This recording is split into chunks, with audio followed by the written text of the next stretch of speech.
जय श्री कृष्णा प्रिय बंधु, स्वागत है आप सभी का फिर से हमारे YouTube चैनल विद्या ज्ञान दर्पण में। दोस्तों, आज की वीडियो बहुत ही ज्ञानवर्धक है, जिसमें हम जानेंगे कि बुढ़ापे में अपनी औलाद से कौन सी दो चीज़ों की उम्मीद नहीं लगानी चाहिए। तो चलिए सीधे कहानी पर ही चलते हैं। दोस्तों, प्राचीन समय की बात है। किसी जंगल में एक मोर मोरनी का जोड़ा रहा करते थे। वह दोनों पति पत्नी थे जो एक दूसरे से बहुत प्रेम करते थे। एक दिन की बात है, भगवान के आशीर्वाद से मोर की पत्नी गर्भवती हो जाती है। जब मोर को इस बात का पता चलता है कि अब वह दोनों माता पिता बनने वाले हैं, मोर और मोरनी बड़े ही प्रसन्न थे। अब मोर अपनी पत्नी का बड़ा ख्याल रखता था। हर दिन उसे दाना पानी लाकर घोंसले में दिया करता था। अब धीरे धीरे समय गुजरता गया। जब धीरे धीरे मोर की पत्नी का प्रसव का समय निकट आया, तब मोर की पत्नी बड़ी प्रसन्न हुई। वह मोर की पत्नी अपने पति मोर से कहती है कि हे प्रिय, बहुत ही जल्द हमारी संतान आने वाली है। जल्द मैं अपने बच्चों को जन्म दूंगी और हमारी वही संतान बुढ़ापे में हमारी खूब सेवा करेगी, हमारा सहारा बनेगी। अब हमें किसी भी बात की चिंता नहीं है। हमारी संतान हमारी खूब सेवा करेगी। मित्रों, अपनी पत्नी की बात को सुनकर मोर कहता है कि हे प्रिय, हमें ऐसा नहीं सोचना चाहिए कि हमारी संतान हमारी सेवा करेगी या हमारा बुढ़ापे का सहारा बनेगी। अब यह सुनकर मोर की पत्नी कहती है कि हे प्रिय, आप ऐसा क्यों कह रहे हैं? प्रत्येक संतान अपने माता पिता की सेवा करती है, फिर हमारी संतान हमारी सेवा क्यों नहीं करेगी? तब मोर कहने लगता है कि हे प्रिय, मैं तुम्हें एक कहानी के माध्यम से बताता हूँ कि बुढ़ापे में अपनी औलाद से माता पिता को इन दो चीज़ों की उम्मीद कभी ही नहीं रखनी चाहिए। और जो भी मनुष्य इन दो बातों को याद कर लेगा, वह अपने बुढ़ापे में कभी दुख नहीं भोगे। अब वह मोर अपनी कहानी को सुनाना प्रारंभ करता है और मोर कहता है कि हे प्रिय, किसी नगर में ईश्वर दीन नाम का एक व्यक्ति रहता था। उस व्यक्ति के घर में परमात्मा का दिया हुआ सब कुछ था। रुपए, पैसे, धन, दौलत, मान सम्मान उसके पास भर भर के था। सब कुछ होने के बाद ईश्वर दंड और उसकी पत्नी दुखी रहते थे। उनके दुख का कारण था कि ईश्वर की कृपा से उसके घर में सब कुछ था, लेकिन उनके घर पर कोई संतान नहीं थी। और इसी बात को लेकर दोनों पति पत्नी अक्सर चिंतित रहते थे। इस तरह दोनों पति पत्नी को एक साथ रहते हुए लगभग 20 साल गुजर जाते हैं, लेकिन उनके घर में कोई भी संतान नहीं होती है। ईश्वर दीन अपनी पत्नी को अच्छे से अच्छे डॉक्टर को दिखाता है। महंगे से महंगे अस्पताल में जाकर वह अपनी पत्नी का इलाज करता है। पवित्र तीर्थ स्थान पर जाकर संतान प्राप्ति की मन्नतें मांगता है। मंदिर में जाकर माथा टेकता है। तब जाकर कहीं शादी के 25 साल बाद उसकी इच्छा पूरी हो जाती है। ईश्वर की कृपा से उस व्यक्ति की पत्नी को एक पुत्र प्राप्त होता है। पुत्र के जन्म की बात सुनकर वह व्यक्ति खुश हो जाता है। उस बच्चे का जन्म एक अस्पताल में हुआ था। बच्चे की साफ सफाई के बाद उस अस्पताल की नर्स जब उनके नन्हे पुत्र को लेकर वह उन दोनों पति पत्नी के पास पहुंचती है, तो दोनों पति पत्नी कहने लगते हैं। उस माँ की इन बातों को सुनकर नर्स की आंखों में भी आंसू आ जाते हैं। वह नर्स सोचने लगती है, यदि परमात्मा को इन्हें संतान का सुख देना ही था तो इस पुत्र को दोनों आंखें दे देता, उसे एक आंख से काना क्यों बनाया? अब वह माँ कहने लगती है कि कोई बात नहीं है, मेरा पुत्र जैसा भी है आखिर है तो मेरा ही बेटा, पर आज इसकी अगर दोनों आंखें सलामत होती तो और भी अच्छा होता। मेरा पुत्र अपनी दोनों आंखों के साथ कितना सुंदर लगता। मित्रों, उस माँ की इन बातों को सुनकर वह नर्स कहने लगती है, बहन जी, यदि आप चाहते हैं कि आपके पुत्र की दोनों आंखें हो तो ऐसा भी हो सकता है। जब वह माँ यह सुनती है कि उसके बच्चे की दोनों आंखें भी हो सकती हैं, तब वह कहने लगी, नर्स मैडम, यह कैसे संभव है? अब नर्स उन्हें यह बताते हुए कहती है कि ऐसा हो तो सकता है, उसके लिए आप दोनों माता पिता में से किसी एक को अपनी एक आंख देनी होगी। इससे आपके इस पुत्र की दोनों आंखें ठीक हो जाएंगी। मित्रों, नर्स की ऐसी बातों को जब ईश्वर दीन सुनता है तो वह कहने लगता है, कोई बात नहीं नर्स जी, हमारे पुत्र की एक आंख तो सही सलामत है। हमारा पुत्र एक आंख से ही दुनिया देख सकता है, दूसरी आंख उसे लगाने की कोई ज़रूरत नहीं है। हमारा पुत्र जैसा भी है अच्छा है। मैं अपनी आंखें दान नहीं कर सकता क्योंकि मेरा घर मेरी मेहनत मजदूरी से ही चलता है। जब मेरी एक आंख नहीं होगी तो कैसे मैं अपने परिवार का पालन पोषण करूंगा? कैसे अपने इस बच्चे सहित इसकी माँ का खर्च उठा पाऊंगा? यह तो तभी संभव है जब मेरी दोनों आंखें ठीक होंगी। मैं एक पिता हूँ और अपनी पत्नी को और अपने इस बच्चे को पालने का भार मेरे कंधों पर है। अब रही बात मेरे पुत्र के एक आंख की, तो यह सब परमात्मा की देन है। ईश्वर ने जिसे जिस रूप में भेजा है, यह हमारा पुत्र उसी रूप में ठीक है मित्रों, उस बच्चे के पिता ने तो अपनी आंखें देने से साफ इनकार कर दिया, लेकिन माँ तो आखिर माँ होती है। अब वह माँ उस नर्स से कहती है कि मैडम, यदि ऐसा हो सकता है तो मैं अपनी एक आंख अपने पुत्र को देना चाहती हूँ। मेरा क्या है, मुझे तो घर पर ही रहना रहता है, लेकिन मेरे बेटे को तो अपना पूरा जीवन काटना है। अपने पिताजी की तरह ही उसे जिम्मेदारियां उठानी है। इसलिए नर्स मैडम, मैं अपनी एक आंख अपने पुत्र को देना चाहती हूँ। जब ईश्वरदीन ने अपनी पत्नी के मुंह से ऐसी बात सुनी तो वह कहता है कि हे प्रिय, यह मत करो, इस तरह तो तुम कानी हो जाएंगी और मुझे ये नहीं पसंद है। अब वह माँ कहती है कि नर्स जी, मुझे मंजूर है, मैं एक आंख से कानी हो जाऊं, लेकिन मैं अपने पुत्र को उसकी दोनों आंखों के साथ देखना चाहती हूँ। मेरी एक आंख ले लो और मेरे बेटे के लगा दो। मेरे बेटे की जब दोनों आंखें होंगी तो दोनों आंखों के साथ वह कितना सुंदर दिखाई देगा। बेगा, मैं अपने पुत्र को एक आंख दान में देना चाहती हूँ। मित्रों, इस प्रकार से माँ के कहने पर डॉक्टर उस माँ की एक आंख निकालकर उसके पुत्र को लगा देते हैं। इस तरह उसके पुत्र की दोनों आंखें सही हो जाती हैं। अब उसकी माँ एक आंख को अपने पुत्र को देकर खुद एक आंख से कानी हो जाती है। दोस्तों, वह मोर अपनी पत्नी से आगे कहता है कि प्रिय, कुछ दिन तक वे दोनों लोग अस्पताल में रहते हैं। इधर जब दोनों माँ बेटे स्वस्थ हो जाते हैं तो अस्पताल से माँ बेटे की छुट्टी कर दी जाती है। इस प्रकार वह व्यक्ति अपनी पत्नी और पुत्र को लेकर अपने घर आ जाता है और दोनों पति पत्नी मिलकर अब अपने पुत्र का पालन पोषण करने लगते हैं। इस प्रकार अपने बच्चों का पालन पोषण करते हुए और उसका खूब ध्यान रखते हैं। अब उनका पुत्र 5 साल का हो चुका था। सब कुछ अच्छा चल रहा होता है। तभी एक दिन उस बच्चे के पिता मतलब ईश्वरदीन की किसी सड़क दुर्घटना के कारण प्राण चले जाते हैं। और जब उसकी पत्नी को उसके पति की मौत की खबर मिलती है तो वह बेचारी सुसक सुसक कर रोने लगती है। वह सोचने लगती है कि मेरा 5 साल का बच्चा है, घर में एक मेरे पति ही कमाने वाले थे और वह भी अब मुझे छोड़कर चले गए हैं। अब मैं इस बच्चे का पालन पोषण कैसे करूंगी। अब यह सोच सोचकर वह रोने लगती है। उसका रोना धोना सुनकर आस पड़ोस के लोग उसके आ जाते हैं और उस लाचार माँ को धीरज रखने के लिए कहते हैं। किसी तरह समझा बूझकर उस व्यक्ति का अंतिम संस्कार करते हैं।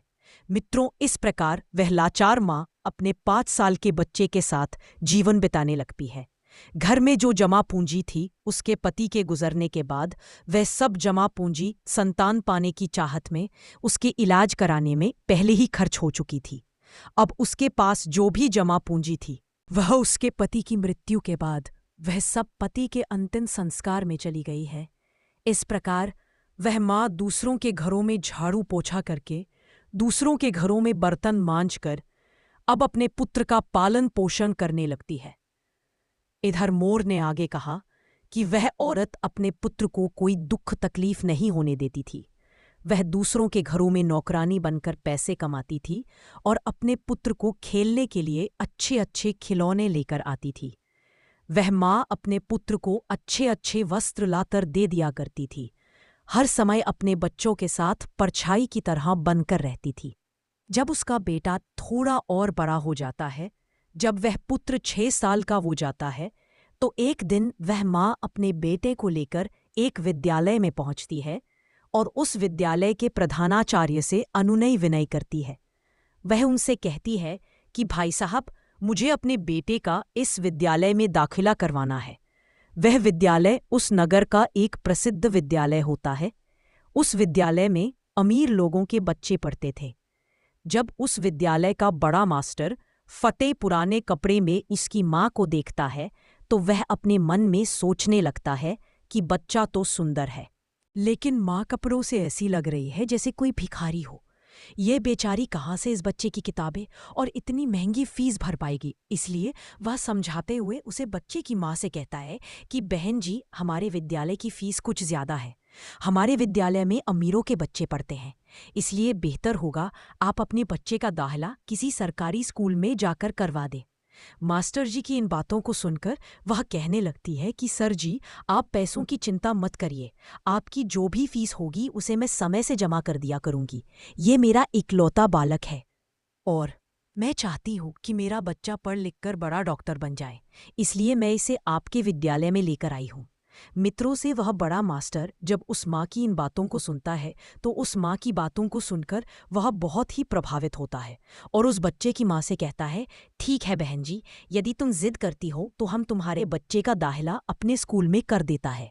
इस प्रकार उसके बच्चे का दाखिला उस विद्यालय में हो आता है और वह बालक विद्यालय में पढ़ने जाने लगता है। वह लाचार माँ पहले तो 5 घरों में झाड़ू पोछा करके अपने पुत्र को पढ़ाने लिखाने लगती है। अब ऐसे ही समय बीत रहा था।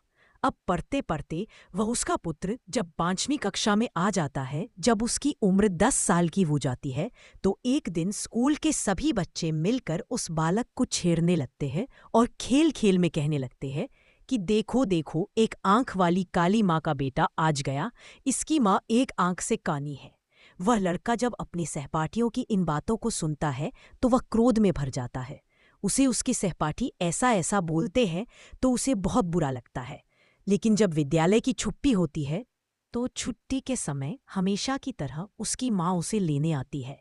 आज भी उसके सभी सहपाठी उसकी माँ को एक आंख से कानी कहने लगे। उसकी माँ अब अपने बेटे को स्कूल में लेने के लिए आई थी। तब उस लड़के ने अपनी माँ से कहा कि माँ, कल से मुझे विद्यालय में छोड़ने और ले जाने मत आना। जब माँ पूछती है कि पुत्र क्या बात हो गई, तुम ऐसा क्यों कह रही हो, तो वह लड़का कहने लगता है कि माँ, तुम्हारी सूरत ठीक नहीं है, तुम एक आंख से कानी हो। तुम जब मेरे साथ विद्यालय में आती हो तो मेरे साथ के सभी लड़के मेरा मजाक उड़ाते हैं और तुम्हारी वजह से मुझे शर्मिंदा होना पड़ता है। तुम ऐसी हो वैसी हो, इस तरह की बातें करते हैं मित्रों। वह लड़का अपनी माँ से दुनिया भर की शिकायतें करता है। जब वह माँ अपने पुत्र के मुख से इन बातों को सुनती है तो उसे बहुत दुख होता है, लेकिन अपने पुत्र की इन बातों को सुनकर वह चुप रहती है और अपने पुत्र की बातों को सहन कर लेती है। अब वह माँ कहती है, कोई बात नहीं पुत्र, तुम चाहते हो तो मैं तुम्हारे साथ कल से विद्यालय नहीं आऊं तो ठीक है, लेकिन तुम अकेले विद्यालय कैसे आ पाओगे? अपनी माँ की इन बातों को सुनकर वह पुत्र कहता है, माँ, अब मैं बड़ा हो गया और अब मैं इस काबिल हो चुका हूं कि मैं अकेला विद्यालय आ जा सकता हूं, इसलिए तुम्हें मेरे साथ विद्यालय आने की कोई ज़रूरत नहीं है। अपने पुत्र की इन बातों को सुनकर वह माँ कहती है, ठीक है पुत्र, आज के बाद मैं तुम्हारे स्कूल में तुम्हारे साथ नहीं आऊंगी, लेकिन बेटा तुम सावधानी से घर आना। तुम्हारे पिता की सड़क दुर्घटना मौत हुई थी, ये सोच सोच कर मुझे डर लगता है। पुत्र कहता है, चिंता मत करो, मुझे कुछ नहीं होगा, मैं अकेला ही आया जाया करूंगा। उस दिन के बाद से वह पुत्र अकेला ही विद्यालय में आने जाने लगता है। जैसे जैसे पुत्र बड़ा होता गया, वैसे वैसे पुत्र के खर्च भी बढ़ते चले गए। वैसे वैसे उस माँ पर काम का बोझ भी बढ़ता चला गया। मित्रों, धीरे धीरे समय गुजरता चला गया और इस प्रकार वह लड़का विद्यालय की पढ़ाई पूरी कर लेता है और उसकी पूरी क्लास में सबसे अच्छे नंबर आते हैं। इसके बाद वह आगे की पढ़ाई करने के लिए शहर चला जाता है। जब पुत्र शहर में जाता है तो उधर उसकी माँ जो पैसा कमाती थी वह पैसा कम पड़ने लगता है, क्योंकि पहले तो सिर्फ किताबें और फीस का खर्चा था। जब बेटा शहर चला जाता है तो उसके और भी खर्च बढ़ गए थे, लेकिन उस माँ ने हार नहीं मानी। पहले जहां वह माँ 15 घरों में काम करके अपने बेटे का खर्चा पूरा करती थी, वही पुत्र जब शहर चला गया तब शहर में जाने के बाद वह 30 घरों में बर्तन धोने लगी और झाड़ू पोछा करने लगी। उस माँ को दिन भर मेहनत करते करते रात के 11 बज जाते थे। तब जाकर वह बेचारी माँ अपने पुत्र के लिए महीने के 5,000 भेज पाती थी। वह इसलिए इतनी मेहनत करती थी। धीरे धीरे यही प्रक्रिया चलती रही। वह माँ यही सोचती थी कि एक दिन जब मेरा बेटा पढ़ लिख कर बड़ा डॉक्टर बन जाएगा तो मुझे सुख मिलेगा, एक ना एक दिन मुझे भी आराम मिलेगा। मेरी मेहनत से मेरा बेटा डॉक्टर बन जाएगा तो मेरे बेटे के साथ रहकर मैं भी सुखी रहूंगी। इसलिए वह माँ खूब मेहनत करती थी और 30 घरों में काम करके अपने पुत्र के लिए पैसा भेजा करती थी। इस प्रकार मेहनत करते करते वह समय से पहले ही बूढ़ी हो जाती है। धूप में उसका गोरा रंग काला पड़ जाता है, लेकिन वह अपने पुत्र को कोई दिक्कत नहीं होने देती। मित्रों, वह मोर अब आगे अपनी पत्नी से कहता है कि हे प्रिय, जब ऐसे ही कुछ दिन और बीत जाते हैं तो उस माँ को एक दिन एक पत्र मिलता है। उसमें लिखा होता है कि माँ, अब मैं शहर में बड़ा डॉक्टर बन चुका हूँ, अब तुम्हें मेरे लिए पैसे भेजने की ज़रूरत नहीं है। जब उस माँ को यह पत्र मिलता है कि मेरा बेटा डॉक्टर बन गया है तो वह बहुत खुश हो जाती है और सोचने लगती है कि पति के जाने के बाद यह मेरा बेटा ही तो मेरा सहारा है, और मेरी जैसी इच्छा थी कि मेरा बेटा डॉक्टर बन जाए तो मेरी वह इच्छा भी मेरी पूरी हो गई है। उस माँ के बेटे ने यह बात माँ को पत्र लिखकर बताई थी कि माँ, मैं डॉक्टर बन गया हूँ, लेकिन वह बेटा अभी तक गांव में माँ से मिलने नहीं आया था। जब उस बूढ़ी माँ को यह पत्र मिलता है तो वह बूढ़ी माँ पूरे गांव में मिठाइयाँ बांट देती है और सारे गांव के लोगों को अपने पुत्र के डॉक्टर बनने का समाचार बड़े गर्व से बताती है कि उसकी मेहनत सफल हो गई है, उसका बेटा अब डॉक्टर बन चुका है। इस प्रकार वह माँ अपने पुत्र के गांव आने का इंतजार करने लगती है। वह माँ सोचने लगती है कि मेरे बेटे को शहर गए हुए बहुत समय बीत चुका है, अब वो डॉक्टर बन गया है तो वह मुझसे मिलने के लिए गांव जरूर आएगा। मैं अपने पुत्र की आरती उतारूंगा, उसकी पसंद का भोजन बनाऊंगी। अब वह माँ अपने पुत्र की आरती उतारूंगा। पुत्र के आने की राह देखती है हर दिन। वह इंतजार करती है कि आज मेरा पुत्र आता होगा। जब कोई गाड़ी घर के सामने से निकलती तो वह माँ दौड़कर घर के बाहर जाती। उसे लगता था कि उसका पुत्र आया होगा। इस तरह इंतजार करते करते उसे कई दिन बीत गए। रात में उस माँ को नींद नहीं आती थी। वह सोचने लगती कि जाने क्या मजबूरी है कि मेरा बेटा मुझे लेने क्यों नहीं आया, कब मुझे अपने साथ ले जाएगा। अब वह दिन नहीं आएंगे कि मैं दूसरों के घरों में बर्तन साफ करूं, दूसरों के घरों में झाड़ू पोछा करूं। अब तो मैं आराम से बैठकर अपने बेटे की कमाई खाऊंगी। अब तो मेरे बेटे के घर में नौकर चाकर भी होंगे, गाड़ी बंगला भी होगा। अब मेरे दुख के दिन बीत चुके हैं। इसी तरह वह माँ सारे दिन अपने बेटे के सपने देखा करती थी। मित्रों, इसी तरह उस माँ को अपने बेटे का इंतजार करते हुए 1 साल बीत जाता है, लेकिन वह बेटा 1 साल में एक दिन भी माँ के पास नहीं आता है। फिर एक दिन उस माँ के पास बेटे का दूसरा पत्र आता है। उस पत्र में लिखा होता है कि माँ, मेरी शादी हो गई है और तुम्हें पता है जिस लड़की के साथ मेरा विवाह हुआ है वो बहुत ही अमीर घर की है। जिस लड़की से मेरा विवाह हुआ है वह एक बहुत बड़ी डॉक्टर साहब की बेटी है। मैंने प्रसिद्ध डॉक्टर की बेटी के साथ अपना विवाह किया है। मेरी पत्नी बहुत ही सुंदर है। जब वह माँ उस पत्र में लिखी बातों को पढ़ती है तो उसकी आंखों से आंसू बहने लगते हैं। उस माँ को बड़ा ही दुख होता है, क्योंकि माँ तो सोच रही थी कि अब मेरा बेटा डॉक्टर बन गया है, अब मैं अपने बेटे का विवाह बहुत ही धूमधाम से करूंगी। उसके बहुत अरमान थे, दोस्तों, उसके ही क्या सभी माँ के यही अरमान होते हैं कि वो अपने बेटे की शादी बहुत ही धूमधाम से अपने आंखों के सामने करे। लेकिन उस पत्र को पढ़कर उस माँ के सारे अरमान धूमिल हो जाते हैं। वह माँ सोचती है कि हे भगवान, मैंने ऐसा कौन सा पाप किया था, मुझसे ऐसी कौन सी गलती हो गई जो मेरे जीवन में मुझे इतनी बड़ी सज़ा मिल रही है। हर माता पिता का सपना होता है कि वे अपने हाथों से अपने बेटे को दुल्हा बनाएं, अपने हाथों से अपने बेटे को सजाएं और अपना आशीर्वाद देकर अपने बेटे की शादी करवाएं। लेकिन मेरे पुत्र ने तो अपनी शादी में मुझे बुलाया ही नहीं, यहाँ तक कि मुझे बताया तक नहीं गया और विवाह कर लिया। क्या मैंने अपनी जिंदगी में यही दिन देखने के लिए अपने पुत्र को पढ़ा लिखा कर इतना बड़ा किया था, जिसके लिए मैंने इतनी मेहनत मजदूरी की थी। दूसरों के घरों में झूठे बर्तन साफ किए, मेहनत मजदूरी करके पढ़ाया लिखाया, उसे इस लायक बनाया। क्या मेरा इतना भी अधिकार नहीं था जो मुझे मेरे बेटे ने अपनी शादी में भी मुझे नहीं पूछा। अब शादी करने के बाद पत्र लिखकर बता रहा है कि माँ, मैंने शादी कर ली।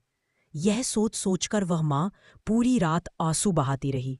फिर वो सोचती है कि चलो कोई बात नहीं। इतना होने के बाद भी माँ अपने पुत्र को दुआएं देती रही, रोते रोते सो जाती है, परंतु फिर भी उस माँ के मुंह से अपने बेटे के लिए आशीर्वाद ही निकलता था। वह कहती है, कोई बात नहीं बेटा, तुमने बिना बताए शादी कर ली, लेकिन मेरा आशीर्वाद तुम्हारे साथ है। अब वह लाचार माँ अपने मन में सोचती है कि मेरे पुत्र ने विवाह तो कर ही लिया है, उसकी पत्नी भी आ गई। अब हो सकता है कि मेरा बेटा और बहू दोनों मिलकर मुझसे मिलने मेरे घर आए। मैं अपनी बहू को देखूंगी, बहू मेरी सेवा करेगी, मैं अपने पुत्र वधू को आशीर्वाद दूंगी। ये सोच सोचकर वह माँ अपने बेटे और बहू का इंतजार करने लगती है। इस तरह उस माँ को अपने बेटे और बहू का इंतजार करते करते 1 साल निकल जाता है। लेकिन 1 साल बीतने के बाद भी उस माँ से मिलने उसका बेटा नहीं आता है। और ना बहू आती है। फिर कुछ दिन बाद उस माँ को तीसरा पत्र मिलता है जिसमें लिखा होता है कि हे माँ, अब तुम दादी बन गई हो, भगवान की कृपा से हमारे घर पुत्र हुआ है। जब ये उस माँ को मिलती है तो उसका धैर्य जवाब दे जाता है, उसकी सहन शक्ति जवाब दे देती है। माँ का पुत्र बड़ा डॉक्टर बन जाए, विवाह कर ले, उसको एक पुत्र हो जाए और उसकी माँ को पता ना चले तो उसके दिल पर क्या बीतेगी जिस पुत्र का जीवन बनाने में उस माँ ने अपना सब कुछ कुर्बान कर दिया। उस पुत्र का वर्षों से चेहरा ना देखा हो तो अपने पुत्र के लिए व्याकुल होना स्वाभाविक है। जब वह माँ अपने पुत्र के लिए ज्यादा व्याकुल हो जाती है तो उस माँ के मन में आता है कि अब तो रहा नहीं जाता। अब वह लाचार माँ अपने पुत्र के विचारों में खो जाती है। वह सोचती है कि चलो कोई बात नहीं, अब तो पोता भी हो गया है तो बहुत अच्छी बात है। अब मैं अपने पोते को देखूंगी और मैं अपने पोते को अपनी गोद में खिलाऊंगी। अब मेरा बेटा जरूर मेरी बहू और पोते के साथ मेरे पास आएगा। यही सब सोच सोचकर वह माँ व्याकुल होने लगी। अब जब इंतजार करते करते उस माँ को 20 महीने बीत जाते हैं और जब उस माँ से मिलने के लिए कोई भी नहीं आता रहे तो उस माँ के सब्र का बांध टूटने लगता है। वह व्याकुल हो जाती है और उस व्याकुलता में वह यह फैसला करती है कि चाहे कुछ भी हो जाए मैं अपने पोते को देखने जरूर जाऊंगी। वह बेचारी माँ यह निर्णय करके अपने बेटे और बहू से मिलने के लिए शहर को चल देती है। बेचारी वह माँ लाचार की तरह वह पता पूछते पूछते उस शहर में पहुंच जाती है जिस शहर में उसका बेटा रहता था। उस शहर में पहुंचकर वह बूढ़ी माँ एक रिक्शा वाले को अपने पास बुलाती है और रिक्शा वाले को अपने बेटे का पत्र दिखाते हुए कहती है, बेटा, मुझे इस जगह पर जाना है। रिक्शा वाले ने पता देखा और बूढ़ी माँ को अपने रिक्शा में बैठा लिया और उस बूढ़ी माँ को उसी पते पर ले जाता है। अब कुछ समय बाद वह रिक्शा वाला बूढ़ी माँ को लेकर बड़े डॉक्टर के बंगले पर पहुंच जाता है और बंगले के सामने अपना रिक्शा खड़ा कर देता है और उस बूढ़ी माता से कहता है कि माँ जी, तुमने जो पता दिखाया था तुम उस पते पर पहुंच चुकी हो। ये जो सामने बंगला है यही रहते हैं डॉक्टर साहब। वह माँ उस रिक्शा वाले को किराया देती है और अपना झोला उठाकर बंगले की तरफ चल देती है। माँ की नज़र जब डॉक्टर साहब के बंगले पर पड़ती है तो वह खुश हो जाती है। वह देखती है कि यह कितना सुंदर आलीशान बंगला बना हुआ है। बंगले के सामने नौकर चाकर के साथ चमचमाती गाड़ी खड़ी है और दरवाजे पर चपरासी बैठे हुए हैं। ये देखकर उस माँ को बड़ी खुशी होती है कि कितने सुंदर घर में मेरा बेटा रहता है। मित्रों, इधर मोर मोरनी से कहता है कि प्रिय, वह बूढ़ी माँ जो एक थैली में अपने पोते के लिए खिलौने, बहू के लिए सुसारी और कुछ मिठाइयाँ लेकर आई थी, जब वह थैले को लेकर वह माँ बंगले के अंदर जाने लगती है तो जैसे ही वह उस बंगले के अंदर घुसती है तो गेट के पास खड़े एक चपरासी की नज़र उस पर पड़ती है। चपरासी देखता है कि फटे पुराने कपड़े पहने एक काली कलूटी बुढ़िया जो एक आंख से कानी है बंगले के अंदर घुसी जा रही है। जब वह चपरासी उस महिला को देखता है तो उससे कहने लगता है कि तुम्हें किससे मिलना है, इस तरह अंदर कहाँ चली जा रही हो। चपरासी के जब यह शब्द उस माँ के कानों में पड़ते हैं तो वह माँ एकदम से रुक जाती है और चपरासी से कहती है कि यहाँ पर मेरा बेटा रहता है, मेरे बेटे के हाल ही में पुत्र हुआ है, इसलिए मैं अपने पोते को देखने आई हूँ। चपरासी उस माँ को डांटते हुए कहता रहे, बुढ़िया, तूने कभी अपनी शक्ल देखी है? तुम्हें पता है कि यह किसका बंगला है? यह एक बड़े डॉक्टर साहब का बंगला है। तब वह माँ कहने लगती है, देखो चपरासी जी, मुझे पता है यह डॉक्टर साहब का बंगला है और जो तुम्हारे डॉक्टर साहब हैं वही मेरे पुत्र हैं। वह हंसकर कहने लगता है कि बुढ़िया, तूने अपनी शक्ल देखी है? तू डॉक्टर साहब की माँ कैसे हो सकती है? जब बुढ़िया ने ये सब सुना तो वो रोने लगी और कहने लगी कि मुझे एक बार मिल लेने दो। जब ज्यादा जिद की तो चपरासी ने कहा, ठीक है, जाओ। अब वह माँ अपना सारा सामान नीचे रख देती है कि सामान को तो मैं बाद में ले जाऊंगी, पहले अपने पोते को देख लेती हूँ, बहू को देख लेती हूँ।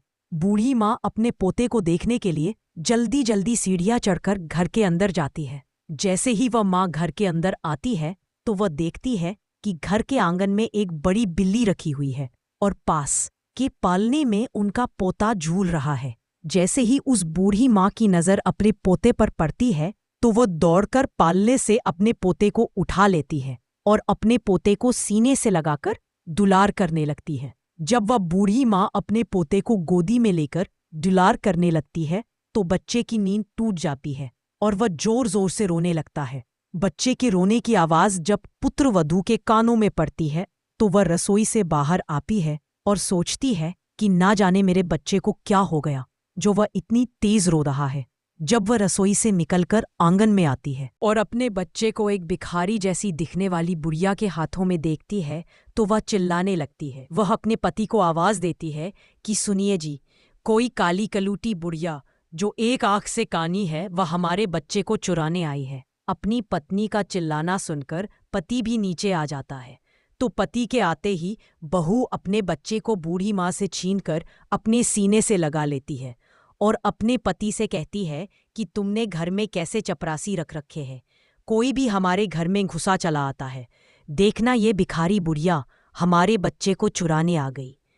अब वाह, बूढ़ी माँ कहती है कि बहू, मैं चोर नहीं हूँ, मैं तो तुम्हारी सास हूँ और ये तुम्हारे पास जो खड़ा है वह मेरा बेटा है, तुम्हारी गोदी में जो खेल रहा है वह मेरा पोता है, मैं भला पोते को चुराकर कहाँ ले जाऊंगी।